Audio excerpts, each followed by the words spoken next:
பெண்ணின் நிறைவென்ன செய்யும் என்னை கத்தி இல்லாமல் கொய்யும் இதில் மீள வழி உள்ளதே இருப்பினும் உள்ளம் இருமாது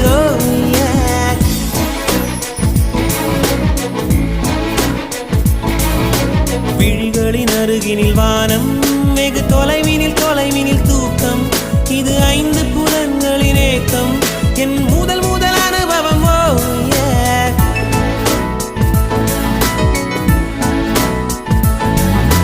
ஒலியின்றி உதடுகள் பேசும் பெரும் புயலென வெளிவரும் சுவாசம் ஒரு சுவடின்றி நடந்திடும் பாதம் இது அதிசய